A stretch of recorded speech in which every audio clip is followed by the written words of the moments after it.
தெய்வத்தால் ஆகாது எனினும் முயற்சி தன் மெய் வருத்த கூலி தரும். தம்பி தலைமை ஏற்கவா, தம்பி தலைமை ஏற்கவா அப்படின்னு அண்ணா கூறினார். 1967 எப்படி அண்ணா வந்து தம்பிகளை பார்த்து தம்பி தலைமை ஏற்கவா என்று அண்ணா தன்னுடைய தம்பிகளுக்கும் இளைஞர்களுக்கும் கூறினாரோ, அதே போல இந்த மதுரை மண்ணில், இந்த பாண்டிய நாட்டில் தமிழகத்தின் குரலாக 1967, 1977, 2026 உங்கள் விஜயாக முதலமைச்சராக உறுதி எடுக்கக்கூடிய எங்களுடைய தலைவர் அவர்களே, பொதுச் செயலாளர் அவர்களே, என்னுடைய வணக்கத்தை கூறி, அதாவது நேற்றிலிருந்து ஒரு அரசியல் கருத்துரை தமிழகத்தில் எல்லா மீடியாலையும் உருவானது, மக்கள் மனதில் உருவானது. கொள்கை தலைவரா 5 தலைவர்களை உறுதிப்படுத்தி கட்சியை வழிநடத்தக்கூடிய இந்த நேரத்தில் எதற்கு மாநாடுடைய முகப்புரையில அறிஞர் அண்ணாவையும் புரட்சி தலைவர் எம்ஜிஆர் அவர்களையும் ஏன் மாநாடுடைய முகப்புரையில தலைவர் விஜய் அவர்கள் கொண்டு வந்தாருங்கிற ஒரு பெரிய விவாதம் உருவானது. அந்த விவாதத்தின் பதிலை நாங்கள் கூறுகிறோம். 1967 அண்ணா உருவாக்கிய சமூக நீதிக்கான அரசு எல்லோருக்கும் சமமான அரசு. திராவிடம் என்றால் எல்லோருக்கும் சமமான, எல்லா சாதியும் எல்லா மதமும் தமிழ்நாட்டில் சமத்துவத்தை நோக்கிய ஒரு அரசியலையும், இளைஞர்களுக்கான அரசியலையும், ஊழலற்ற ஒரு அரசியலையும், சிறுபான்மைகளுக்கான ஒரு அரசியலையும், எல்லா மதங்களுக்கும் எல்லா சாதிகளுக்கும் ஒரு அரசியலை உருவாக்கினார். அதுதான் திராவிடம். அந்த திராவிடத்தை வழிவந்து கலைஞர் கருணாநிதி அவர்களும் புரட்சி தலைவர் எம்ஜிஆர் அவர்களும் 1971 தேர்தலை எதிர்கொண்டார்கள். எம்ஜிஆர் அவர்கள் கலைஞர் கருணாநிதியுடன் தேர்தல் அரசியலை தன்னுடைய முழு தியாகத்தையும் உருவாக்கி மிகப்பெரிய வெற்றியை அடைந்தார்கள்.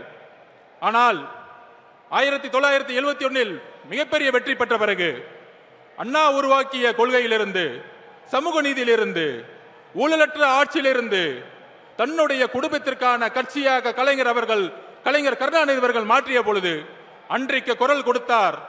1972 புரட்சி தலைவர் எம்ஜிஆர் அவர்கள் கட்சியை உருவாக்கினார். அந்த கட்சியை உருவாக்கி 1977 மிகப்பெரிய அரசியல் வெற்றியை பெற்றார். ஆக அண்ணா அவர்களுடைய குறிக்கோளை கலைஞர் கருணாநிதி அவர்கள் தன்னுடைய குடும்பத்திற்காகவும் தன்னுடைய ஊழலுக்காகவும் திமுக கட்சியை மாற்றிய பொழுது புரட்சி தலைவர் உருவானார். இன்றைய காலகட்டம் என்ன? இன்றைக்கு தமிழகத்தை ஆண்டு கொண்டிருக்கின்ற திரு மு க ஸ்டாலின், முதலமைச்சர் திரு மு க ஸ்டாலின் அவர்கள் தன்னுடைய தந்தையிடமிருந்து ஒரு பாடத்தை வந்து கத்துக்கிட்டாரு. என்ன பாடம்? திரு கலைஞர் கருணாநிதி அவர்கள்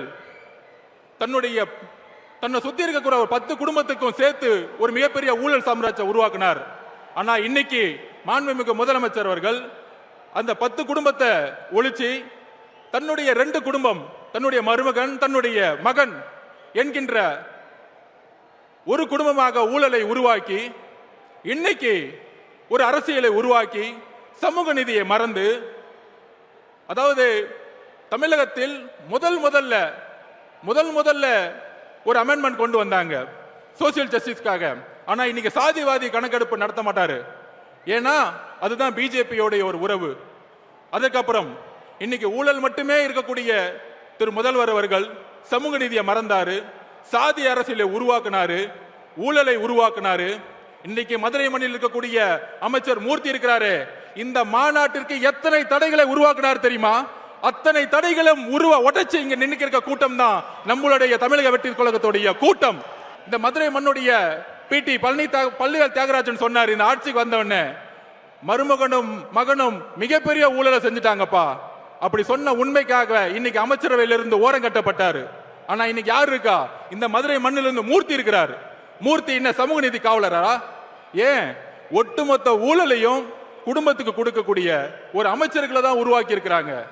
அப்படி ஒரு அரசியலை இருக்கக்கூடிய நேரத்தில் திரு அண்ணா அவர்களுடைய குறிக்கோளை நிறைவேற்றாத மாண்புமிகு முதலமைச்சர் மு.க. ஸ்டாலின் அவர்கள் அவருடைய திமுக என்றைக்கோ திமுகவுடைய அண்ணா அவர்களுடைய குறிக்கோள் இருந்து விலகிட்டார்.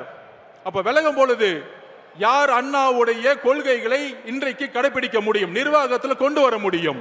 ஒரே தலைவர், எங்களுடைய தலைவர் அவர்கள் தான். எல்லாரும் சொல்லலாம், திமுகவுக்கும் தமிழக வெற்றி கழகத்திற்கும் கொள்கை ஒன்றுதான். அறிஞர் அண்ணாவும் புரட்சி தலைவர் எம்ஜிஆர் அவர்களும் ஏழ்மையும் சமத்துவத்தையும், ஏழ்மையை ஒழிக்கணும், சமத்துவத்தை உருவாக்கணும் தான் கட்சி ஆரம்பிச்சாங்க. அதுக்கப்புறம் இன்னைக்கு அதிமுக எந்த நிலைமையில இருக்கு? அண்ணா அவர்களுடைய குறிக்கோள் வந்து திரு மு.க. ஸ்டாலின் அவர்கள் விலகிட்டாரு. ஆனா புரட்சி தலைவர் எம்ஜிஆர் அவர்கள் உருவாக்கிய கொள்கை, அதை வழிநடத்திய அம்மா ஜெயலலிதா அவர்களுடைய கொள்கையிலிருந்து தடமாறி இன்னைக்கு பிஜேபியோட உறவு வச்சுக்கிட்டு தமிழகத்துல பிஜேபியை இன்னைக்கு பின்புற வாசல் வழியாக அதிகாரத்தை அடைகிறதுக்கு அதிமுகவுடைய இன்றைய தலைமை எல்லா முயற்சிகளும் செஞ்சிட்டு இருக்கு. அப்படி இருக்கும் பொழுது நாங்கள் உறுதியாக கூறுகிறோம், அறிஞர் அண்ணாவுடைய கொள்கைகளையும் புரட்சி தலைவர் எம்ஜிஆர் அவர்களுடைய கொள்கைகளையும் உள்வாங்கி அதை அரசியல் வெற்றியாக மாற்றி 2026 மிகப்பெரிய இளைஞர் புரட்சியை உருவாக்கி தலைவர் விஜய் அவர்கள் முதல்வராக உருவாகி அந்த கொள்கையை நிறைவேற்றக்கூடிய வலிமை எங்களுடைய தலைவர்களுக்கும் தமிழக வெற்றி கழகத்திற்கு மட்டும்தான் இருக்கிறது. இதற்கு தான் எங்களுடைய பதில். இன்றைக்கு பிஜேபி எந்த அளவிற்கு பின்புற வாசல் வழியாக இல்ல, முன்புற வாசல் வழியாக நேற்று கருப்பு சட்டம் 30 நாள்ல ஒரு குற்றச்சாட்டுனா ரிசைன் பண்ண சொல்றாங்க.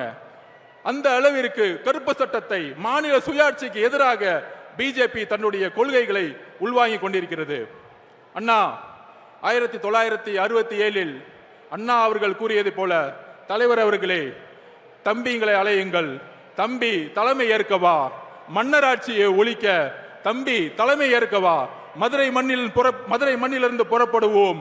மதுரையை எப்படி பாண்டிய மன்னர்கள் மக்களுக்கான ஒரு அரசை உருவாக்கினாரோ அப்படி ஒரு அண்ணா அவர்களை கூறியதை போல ஏழைகளுக்கான அரசாக, ஒரு நேர்மையான அரசாக உருவாக்க எங்கள் தலைவரை நாங்கள் அழைக்கிறோம். தம்பி வா, தலைமை ஏற்கவா. நன்றி, வணக்கம்.